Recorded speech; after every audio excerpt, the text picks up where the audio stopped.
Assalamualaikum warahmatullahi wabarakatuh. Saya ulangi, Assalamualaikum warahmatullahi wabarakatuh.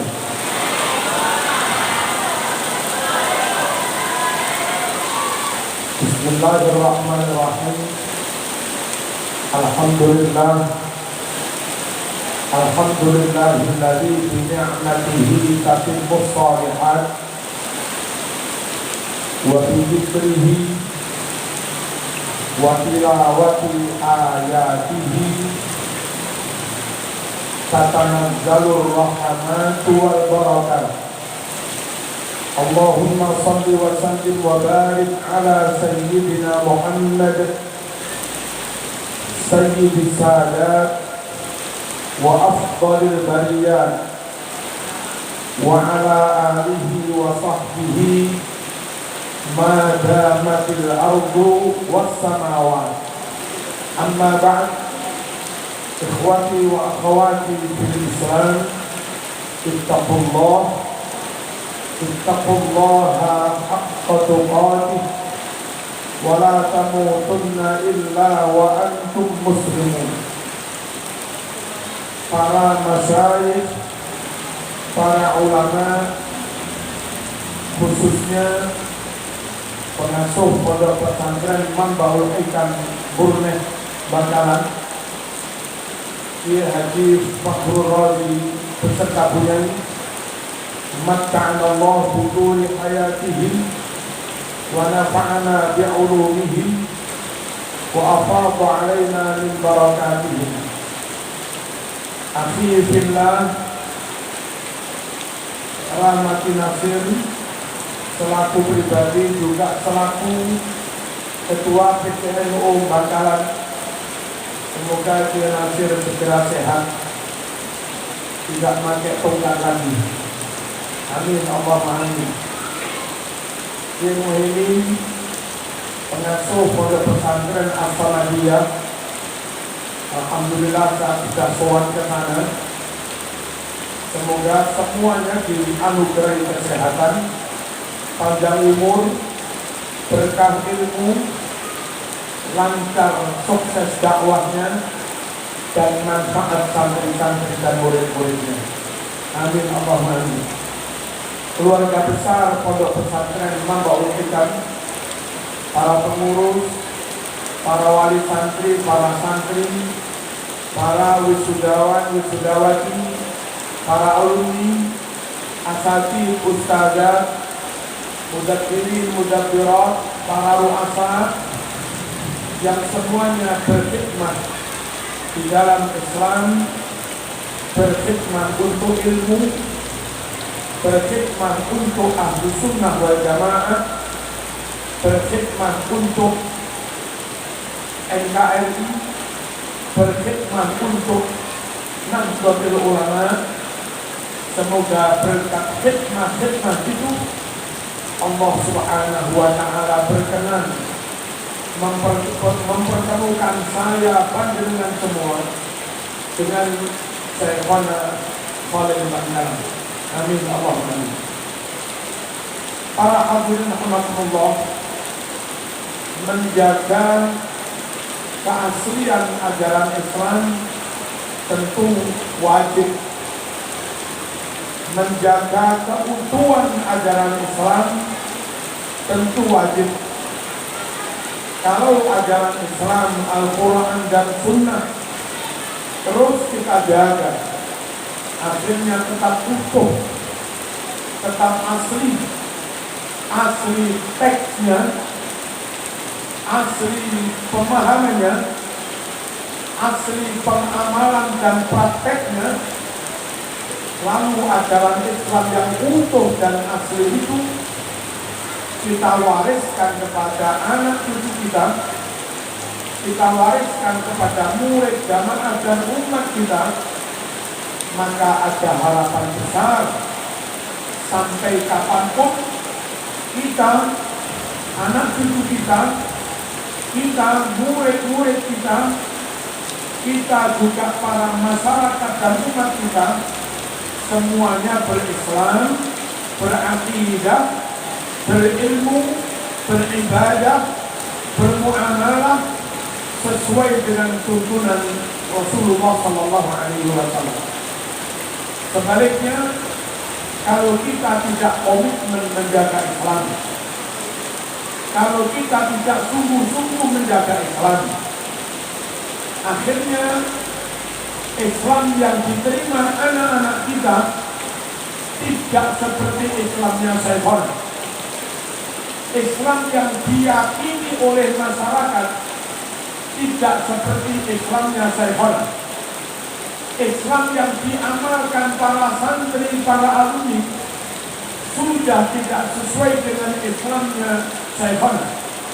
Tentu kalau tidak sesuai dengan Syekhon, juga tidak sesuai dengan al-ulama il-kibar. Tidak sesuai dengan ulama kibar, berarti juga tidak sesuai dengan sahabat dan tabi'in. Tidak sesuai dengan sahabat dan tabi'in, tentu berarti juga tidak sesuai dengan Islamnya Rasulullah Sallallahu Alaihi Wasallam. Kita khawatir kalau anak cucu kita Islamnya tidak sesuai dengan Islamnya Rasulullah Sallallahu Alaihi Wasallam. Kita khawatir zahirnya mereka Islam, ternyata kafir. Zahirnya mereka bertauhid, ternyata musyrik. Zahirnya mereka salat, ternyata menyembah berhala. Allahumma shalli ala sayyidina Muhammad.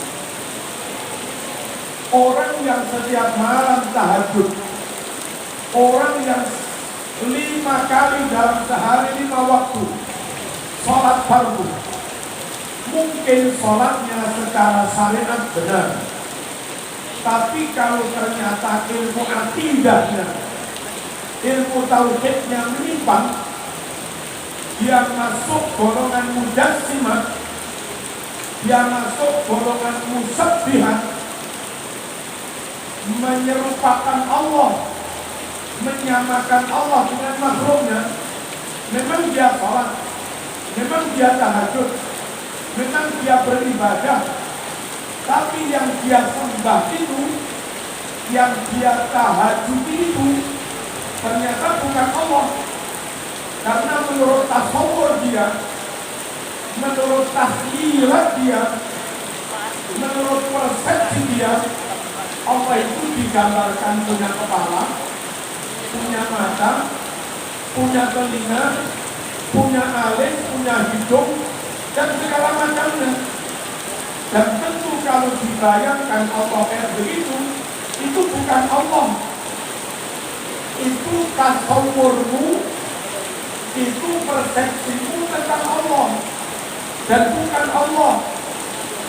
Kalau setiap malam kau tahajud, sejatinya yang kau sembah bayangan tentang Allah itu, dan bukan Allah. Itu jadi kemusyrikan. Ayo terus kita jaga keaslian Islam. Ayo kita jaga keaslian pemahaman dalam Islam. Ayo kita jaga keaslian mempraktekkan Islam.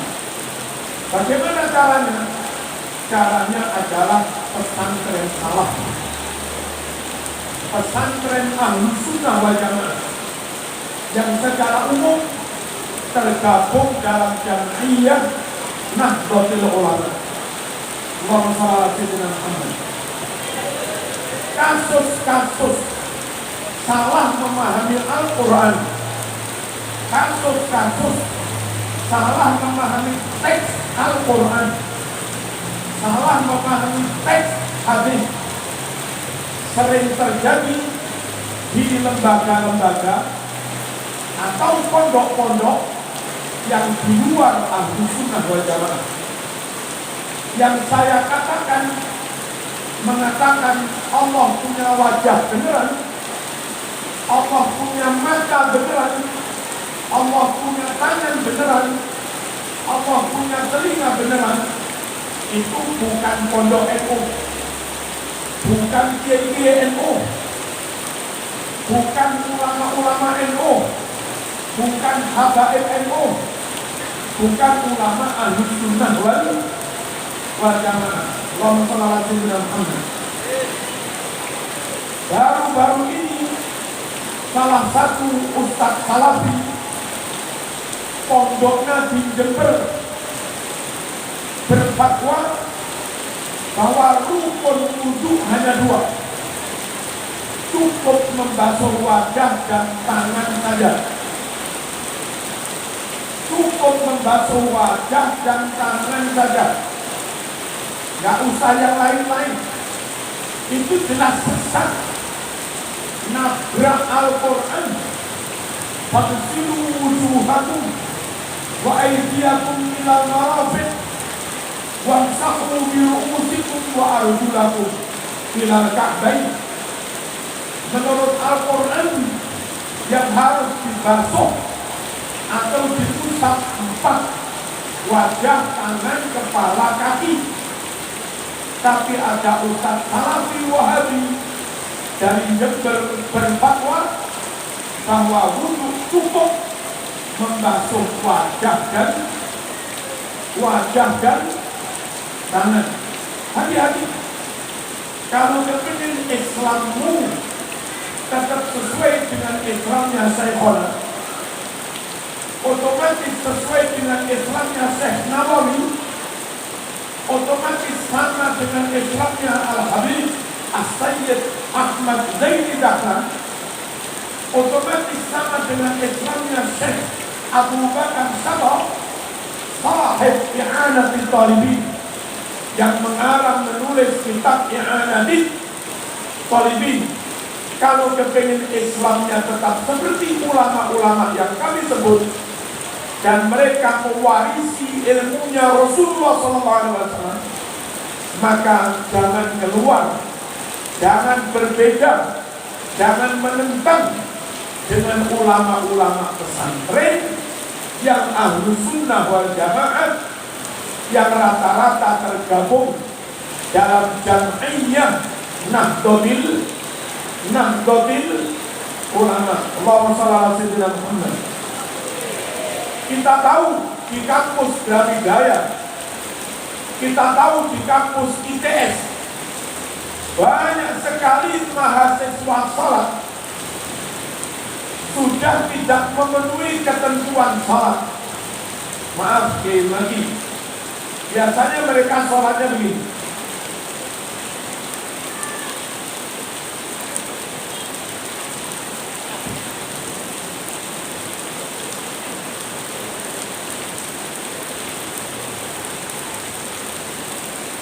Gerak berkali-kali, tangannya bergerak-gerak menggangi jenggot, kakinya juga bergerak-gerak nyerang ke sana, ke kanan, ke kiri terus.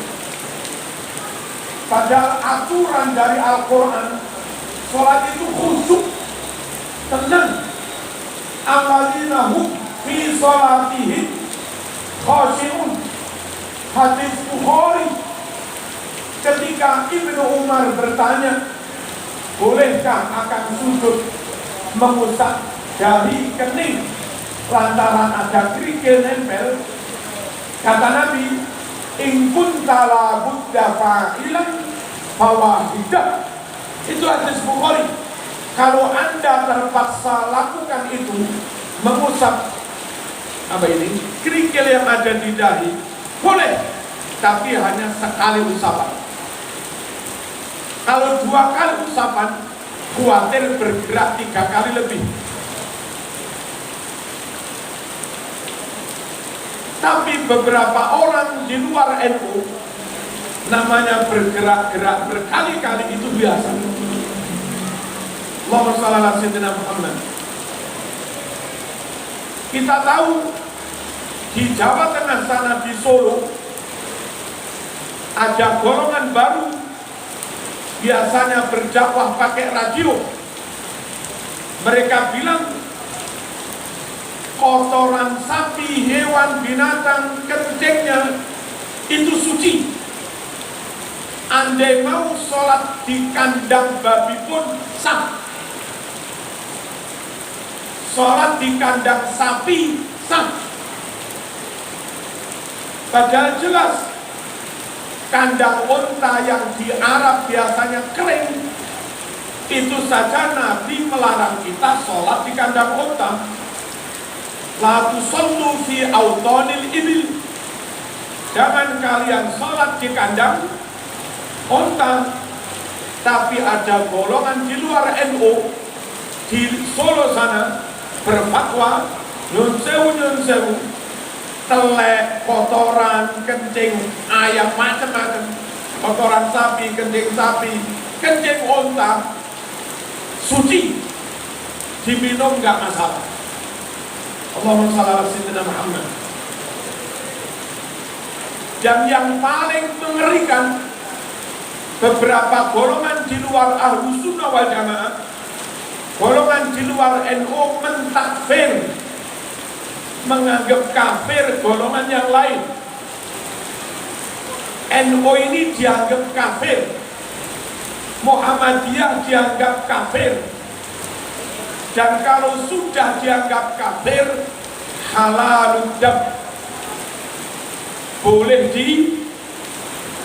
dibunuh. Ini ada fatwanya pendiri Wahabi, Muhammad bin Abdul Wahab. Jami'u man ala wajhil ardi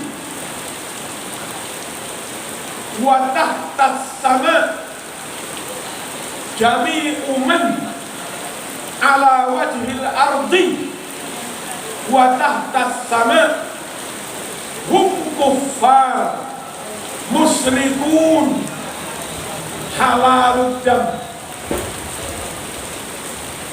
Semua orang yang ada di muka bumi, di bawah kolong langit, kalau tidak ikut golongan Wahabi, maka menurut Wahabi, menurut Muhammad bin Abdul Wahab, mereka semua kafir, musyrik, boleh dibunuh. Makanya mereka bilang ngebom itu dapat pahala, membunuh tentara dapat pahala, membunuh pejabat dapat pahala, membunuh sesama muslim dapat pahala. Kenapa? Karena menurut mereka yang tidak Wahabi itu kafir, halal dam. Pandangan-pandangan, pemahaman-pemahaman madhab kayak begini ini, akidah kayak begini ini, tentu membahayakan Islam. Akan terus terjadi pembunuhan-pembunuhan. Mereka membunuh karena menganggap yang lain kafir, yang akan dibunuh pun juga melawan. Akhirnya terjadi perang saudara. Mereka Wahabi tidak pernah membunuh Israel. Mereka Wahabi tidak pernah membunuh Amerika, tapi membunuh bangsa Yaman, membunuh bangsa Suriah, membunuh bangsa Libya. Itu loh bahayanya pemahaman di luar Ahlus Sunnah wal Jamaah. Allahumma shalli ala sayyidina Muhammad. Kemarin ada pengeboman, hari ini ada percobaan, mungkin pengeboman juga di Mabes Polri. Dan bagi mereka itu jihad. Membunuh sesama muslim itu jihad. Mengkacau keamanan itu jihad. Ngesroh negara itu jihad. Kan jadi kebalik-balik. Kalau bagi NU menciptakan, mengikhtiarkan supaya kondisi tetap aman, itu wajib. Menjaga supaya suasana, situasi negara tetap aman, itu hukumnya wajib. Mengapa wajib? Karena dengan adanya situasi aman, negara aman, kita sholat aman, Jumatan aman, jamaah aman, TPQ aman, madrasah diniyah aman, majelis maulid aman, majelis rotib aman, majelis apa di Madura ini? Bangkalan? Majelis maulid yang keliling itu apa itu? Udah, pokoknya ada, saya lupa. Apa? Burdah. Majelis burdah aman,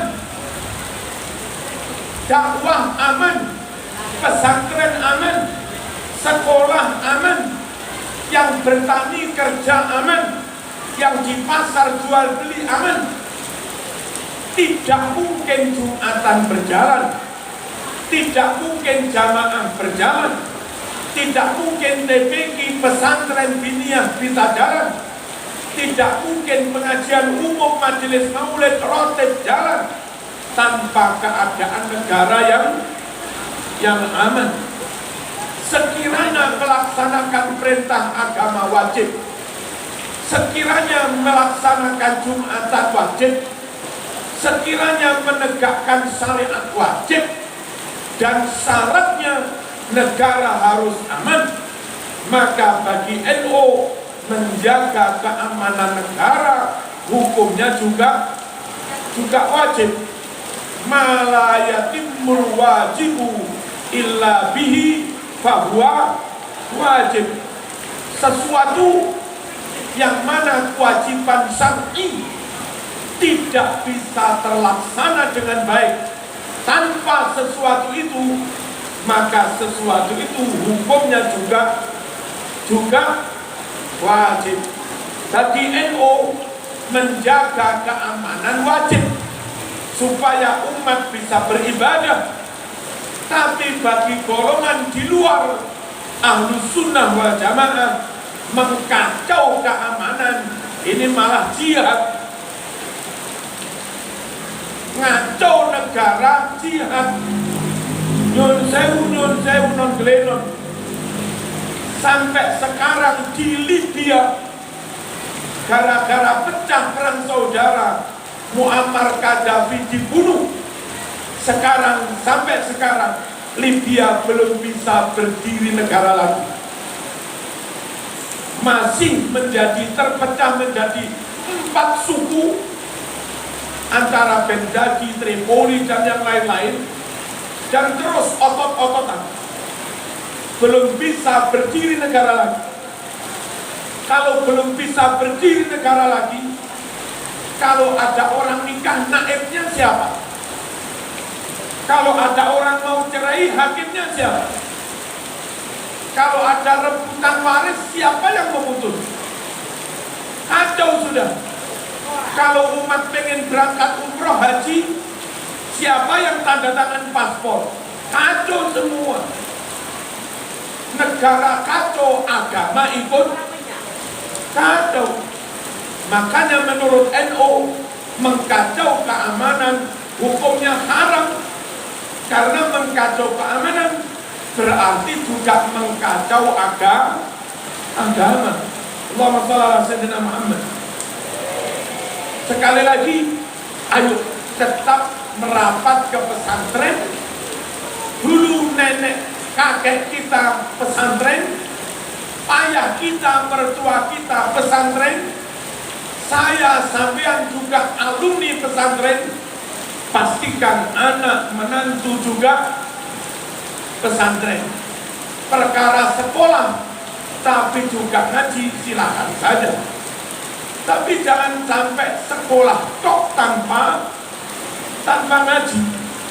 Lewat ngaji di pesantren inilah, lewat ngaji di madrasah diniyah inilah, anak-anak kita akan mewarisi ilmu Islam, akan mewarisi ilmu akidah, akan mewarisi ilmu syariat, mewarisi ilmu tasawuf, seperti yang dipahami, diamalkan, diyakini oleh Syekhona.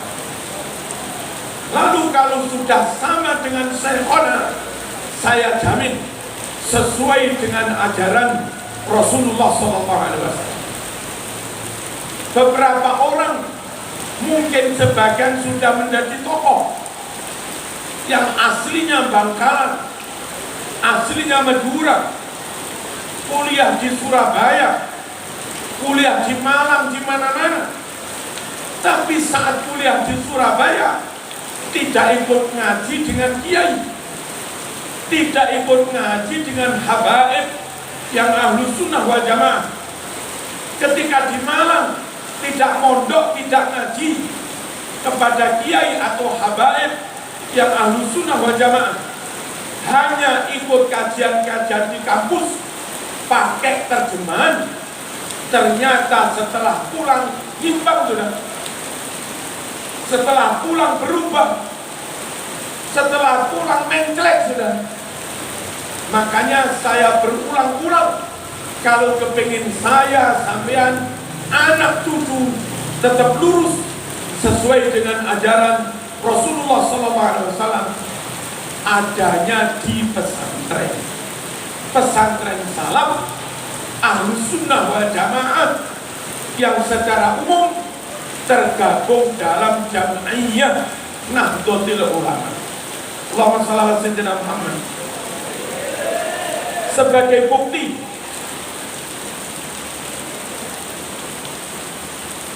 dalam hadis Bukhari, hadis Sahih Muslim, juz 2 halaman 370, Nabi senantiasa menghauli istrinya Siti Khadijah, disembelihkan kambing, lalu disedekahkan kepada teman-teman dan tetangga-tetangga.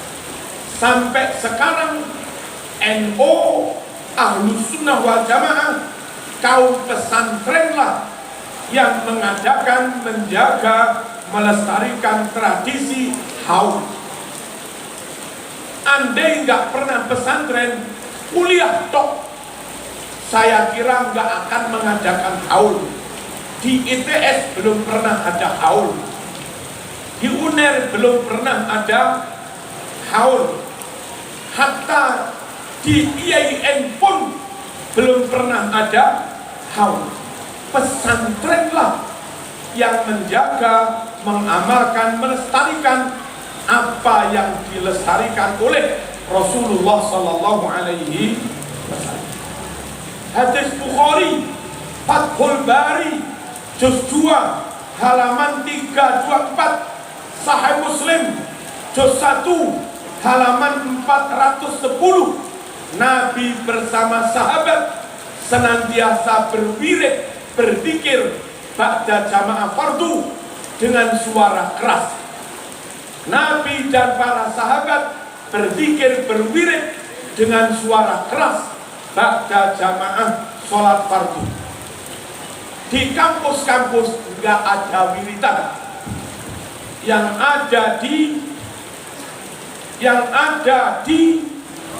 pesantren. Udahlah, yakinlah dengan saya, pesantren yang menjaga, melestarikan ajaran Rasulullah Sallallahu Alaihi Wasallam. Hadirin rahmatullah, hadis Bukhari nomor 4377, setelah berjamaah diimami Rasulullah SAW, para sahabat bersalaman dengan Rasulullah pakai cium tangan. Bukhari 4377, ja'alu ya'khuduna biyadihi yamsahuna biha wujuhahum. Sahabat langsung memegang tangan Rasul, mereka usap-usapkan ke wajah mereka. Salaman sungkem, salaman cium tangan. Di pesantren yang mentradisikan salaman cium tangan setelah sholat lima waktu. Allahumma shalli ala sayyidina Muhammad. Hadis Bukhari nomor 1001, Hadis Sahih Muslim juz 1 halaman 272. Di situ diterangkan Nabi kalau sholat subuh membaca kunut setelah bangun dari rukuk. Saya nggak tahu di Munir subuhnya pakai kunut apa enggak. Saya juga nggak tahu di ITS subuhnya pakai kunut apa enggak. Tapi kalau di pesantren NU tak jamin semuanya kunut. Mun kelupain sujud sahwi. Kalau lupa baru sujud sahwi. Pesantren yang menjaga, melestarikan, mengamalkan ajaran Rasulullah sallallahu alaihi wasallam. Allahumma shalli ala sayyidina Muhammad. Hadis Sahih Muslim nomor 1533. Nabi rawuh ke rumahnya Anas bin Malik. Lalu orang serumah 3 orang, Anas, ibunya, dan Ummu Haram bibinya, oleh Kanjeng Nabi diajak sholat berjamaah, padahal itu di luar waktu sholat fardu. Artinya Nabi mengajak jamaah sholat sunnah. Di NU sholat duha sendiri-sendiri boleh, berjamaah boleh. Di pondok-pondok NU sholat tahajud sendiri boleh, berjamaah boleh. Di NU sholat hajat, sholat tasbih sendiri boleh, berjamaah juga boleh. Nabi dalam hadis Sahih Muslim mengajak Anas sekeluarga sholat berjamaah, padahal itu di luar sholat fardu. Artinya Nabi mengajak jamaah sholat sunat. Di luar NU sholat sunat berjamaah dianggap bid'ah. Hadis Bukhari nomor 4001, ketika ada mbak-mbak rawan di Madinah sedang memukul rebana terbangan, Nabi ternyata malah menikmati dan mendengarkannya. Nabi tidak menentang mbak-mbak yang rebana. Nabi tidak mengharamkan terbangan, bahkan malah mendengarkan ketika ada mbak-mbak sedang memukul rebana. NU setuju melestarikan dengan terbangan rebana. Beberapa golongan di luar NU menganggap itu bid'ah. Sekali lagi, berislam harus sesuai dengan Islamnya Rasulullah SAW. Berakidah harus sesuai dengan akidahnya Rasulullah SAW. Salat beribadah harus sesuai dengan ibadahnya Rasulullah SAW. Bagi kita yang gak hafal dalil, gampang, asal ikut syekhona, ikut pondok-pondok yang pengasuhnya muridnya syekhona, asal ikut ahlu sunnah wal jamaah, ikut nahdlatul ulama, otomatis sesuai dengan ajaran Rasulullah sallallahu alaihi wasallam. Ingat sabda Nabi, man amila amalan laisa alaihi amruna fahuwa raddun. Barang siapa melakukan amal ibadah tidak sesuai dengan apa yang kami perintahkan, tidak sesuai dengan tuntunan Rasul, fahuwa raddun, maka amalan orang itu ditolak. Berislam, beramal harus sesuai dengan ajaran Rasul. Caranya dengan tetap memegangi ajaran Ahlus Sunnah wal Jamaah. Di golongan Syiah, sholat sehari 3 kali. Sholat sehari 3 kali. Padahal Nabi mengajarkan sholat wajib sehari 5 kali. Di golongan Syiah dibolehkan mut'ah. Apa mut'ah itu? Sampai ketemu wanita cantik di bis, bilang begini aja, Mbak, sama tak nikah 1 jam ya 5.000. Nih, udah selesai gitu dong. Terus apa bedanya dengan melacur? Kalau ada wanita nakal dengan simpulan, Mbak, saya tak nikah 100.000 2 jam, ya tak terima. Duit diterima, kumpul di kamar 2 jam. Selesai habis itu ada tender lagi, ada transaksi lagi dengan orang lain. Mbak, tak nikah 3 jam 500.000, ya.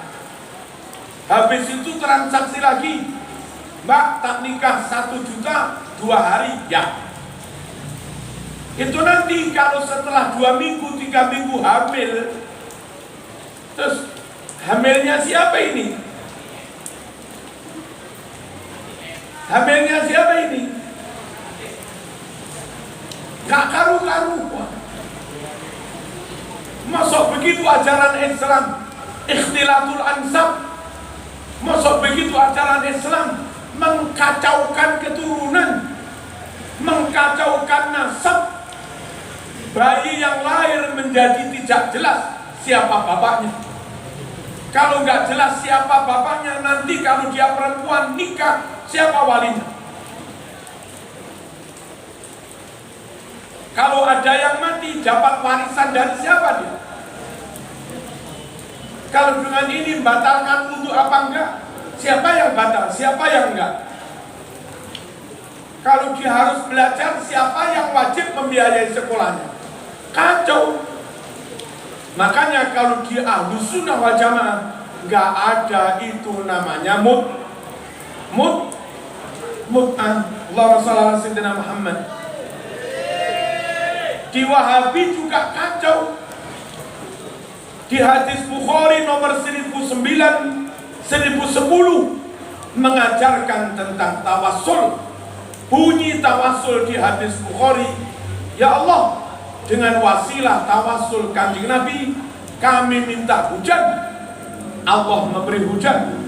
Ya Allah, dengan wasilah tawassul pamannya Nabi Siti Abbas, kami minta hujan, Allah pun juga memberi hujan. Tawassul ada dalam Sahih Bukhari, istighatsah ada dalam Sahih Bukhari juz 499. Ada sahabat datang ke makam Rasulullah Sallallahu Alaihi Wasallam. Di depan makam dia bilang begini, ya Rasulullah, istasqi li ummatika fa innahum qad halaku. Wahai Rasulullah, mintakan hujan kepada Allah untuk umatmu, kasihan mereka kekeringan, paceklik. Kayak begitu namanya istighatsah. Ibadallah, rijalallah, aghithuna li ajlillah wa kunu aunana lillah asanahdo. Wahai para wali-wali, wahai para orang-orang besar di sisi Allah, wahai orang-orang yang dekat Allah, tolonglah kami. Aghithuna, tapi semuanya itu li ajlillah, semata-mata untuk mendekatkan diri kepada Allah. Ada ajaran istighatsah hadis Bukhari, ada ajaran tawassul hadis Bukhari 1010. Apa kata Wahabi? Syirik. Apa kata Wahabi tawassul? Syirik. Allahumma shalli ala sayyidina Muhammad. Ini Al-Quran, sampulnya dari kulit sapi. Tentu setelah membaca kita cium-cium boleh. Niatnya bukan mencium kulit sapi, niatnya mencium Al-Quran. Karena kulit sapi itu sebagai sampulnya Al-Quran. Kita kalau ke Madinah, ziarah ke Masjid Nabawi, ziarah ke Masjid Rasulullah Sallallahu Alaihi Wasallam, maunya kita itu sambil memegang-megang pagar makamnya Rasulullah Sallallahu Alaihi Wasallam. Kalaupun boleh, karena kerong cinta rindu, kita ingin mencium pagar sekalipun gak apa-apa. Bukan karena kita menyembah pagar, bukan karena kita mencintai pagar kita pegang-pegang, karena di balik pagar itu ada manusia termulia sedunia, Rasulullah SAW, yang kelak akan memberikan syafaat kubro kepada kita. Kayak begitu niat kita ziarah ke makam Nabi. Tapi kata orang Wahabi begitu itu musyrik. Ada Ustadz Jawas apa itu ceramah di medsos begini, apa itu setelah baca Quran pakai cium-cium? Nggak ada itu, nggak ada contoh dari Rasulullah setelah baca Quran pakai dicium, nggak ada. Orang ini bagaimana? Di zaman Nabi belum ada mushaf, baru ada mushaf Quran ditulis jadi satu mushaf, itu di zaman Abu Bakar. Zaman Nabi belum ada mushaf. Kalau Nabi setelah baca Quran nggak pakai cium mushaf, memang Nabi apalan? Nggak pakai megang mushaf. Aneh banget Ustadz Wahabi. Makanya tak minta orang Madura, orang Bangkalan, karena orang Madura sudah mulai banyak keserang Wahabi. Terasa atau tidak, salah satu tanda keserang Wahabi itu sudah tidak takdim kepada Syekhona, sudah tidak takdim kepada para ulama Ahlus Sunnah wal Jamaah. Hati sudah putus, sudah nggak ada rabithah qalbiyah, sudah nggak ada rabithah ruhiyah. Itu pertanda zaman mulai terpengaruh Wahabi. Lalu setelah ulama dianggap nggak ada apa-apanya, setelah wali dianggap nggak ada apa-apanya, nggak perlu tawasul, nggak punya karomah, nggak perlu tabarukan, nggak punya karomah. Mana karomah? Udah. Kalau sudah begitu, maka zaman hampir jadi Wahabi 100%. Di depan ulama pun hambar, di depan masyayikh hambar, di depan Habib Lutfi pun juga hambar. Meskipun mungkin masih kunut subuh, meskipun mungkin masih wirid, tapi sejatinya sudah terpapar hati-hati. Allahumma shalli ala sayyidina Muhammad. Terakhir, mengapa harus tetap di pondok? Hanya di kalangan kaum pondok ada kebiasaan saling mendoakan. Sudah, tahun depan zaman di sini ada haul mendoakan yang sudah wafat, alumni yang sudah wafat. 50 tahun lagi di sini juga ada haul mendoakan sampean-sampean. Saya mungkin juga sudah didoakan. 100 tahun lagi di sini ada haul juga mendoakan kita sudah mati. Perlunya tetap gandeng hati dengan pesantren. Kita kepingin norok munut agar dalam acara haul-haul itulah kita terkirimi Fatihah, kita terkirimi doa. Nggak ada jaminan saya sampean mesti diterima Allah. Nggak ada jaminan taubat kita diterima Allah. Nggak ada jaminan istighfar kita, mau 1.000.000 istighfar belum tentu diterima Allah Subhanahu wa ta'ala. Kalau sampai taubat kita nggak diterima, kalau sampai istighfar kita nggak diterima, sholat ibadah nggak diterima, apa harapan kita?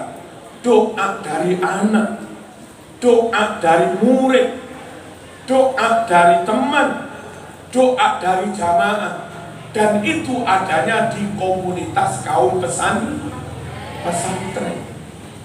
Sekali lagi, kadang di kampus ada Ahlus Sunnah, ada. Tapi meskipun di IAIN Surabaya hampir semua dosennya Ahlus Sunnah wal Jamaah, sampai sekarang belum pernah mengadakan haul. Kalaupun di ITS, di UNER ada dosen-dosen Ahlus Sunnah wal Jamaah, nyatanya sampai sekarang juga belum bisa mengadakan haul.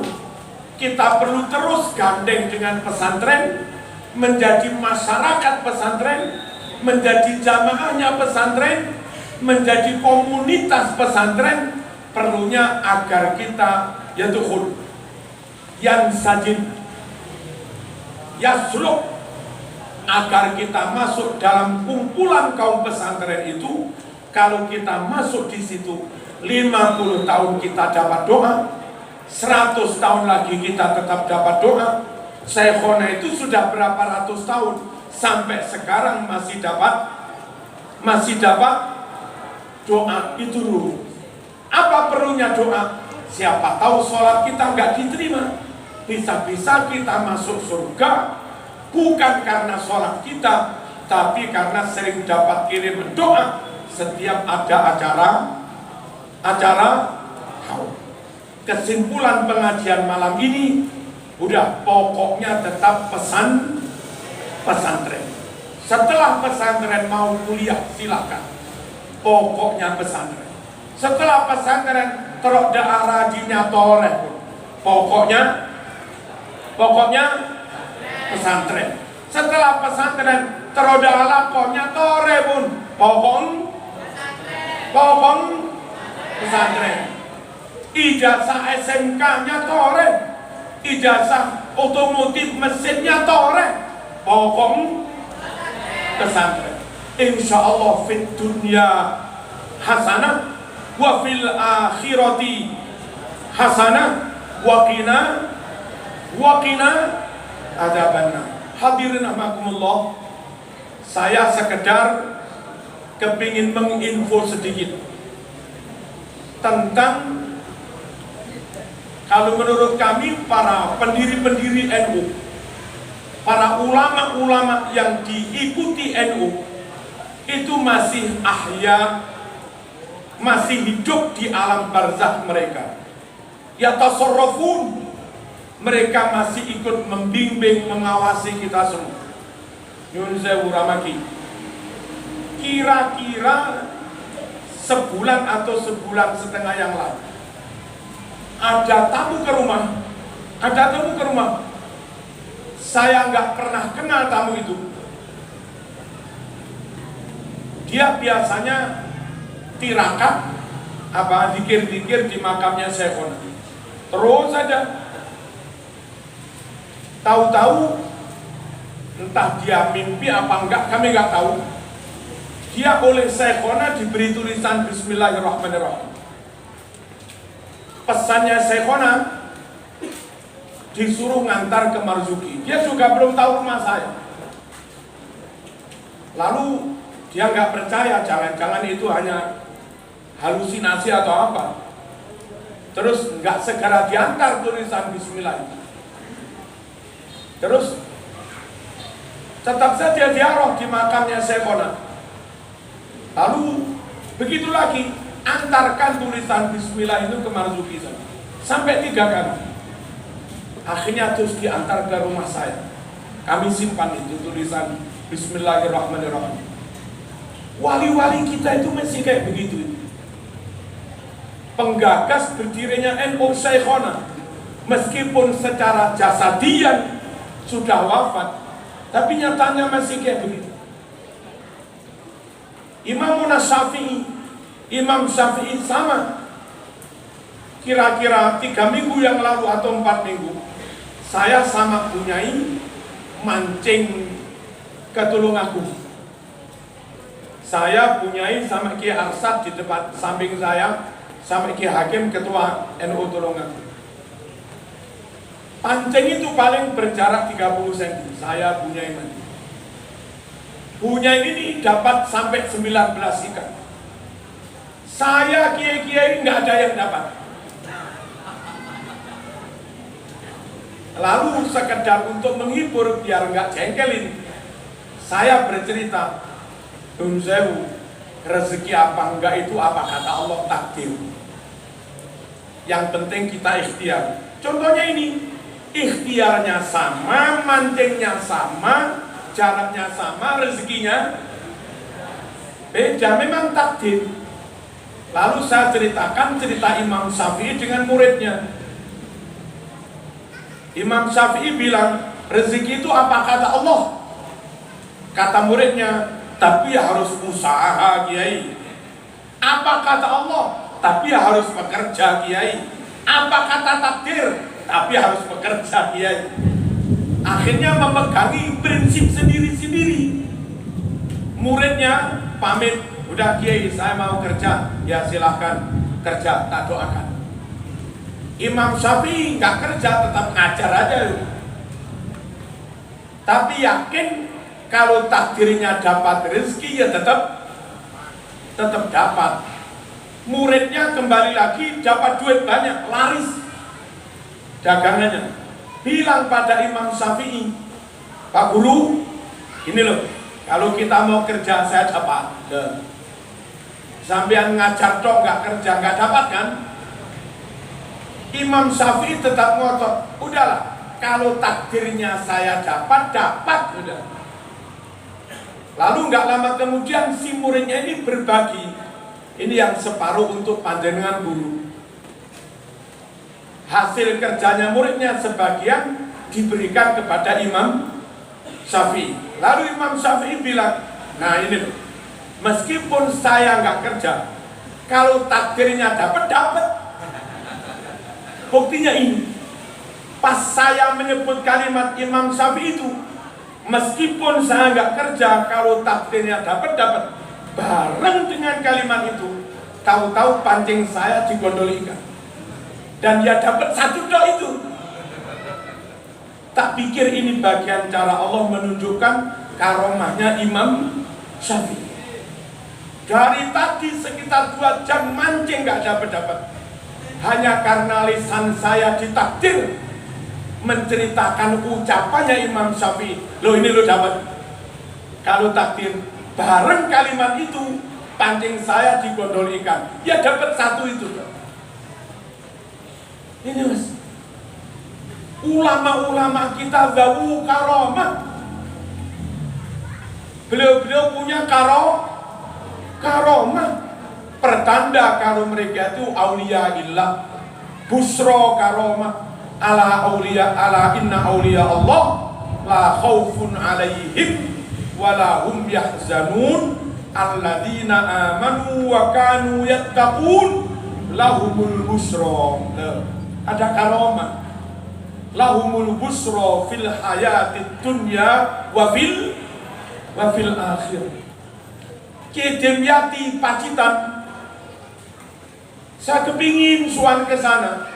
Itu saudaranya Syekh Mahfud Atul Musi. Syekh Mahfud termasuk gurunya Syekh Khalil Bangkalan. Demyati Pacitan. Saya kepingin ke sana. Nggak sempat, nggak bisa. Dilalah ketemu dengan cucunya di Surabaya.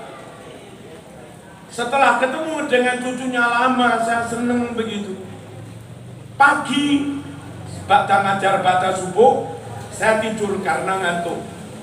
Tidur sekitar jam 6 sampai jam 7. Saya diundang dalam mimpi tadi.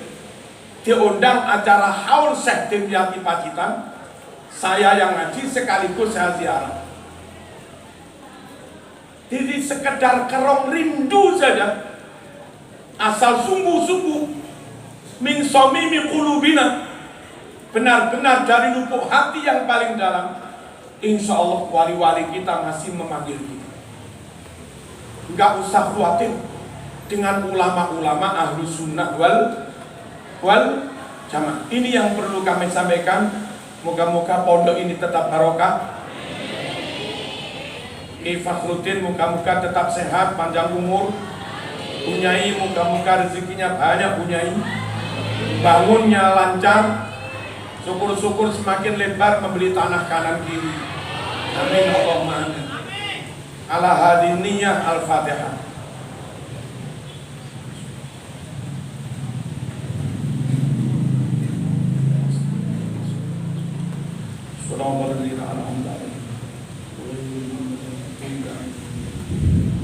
Walafu minkum. Assalamualaikum warahmatullahi wabarakatuh.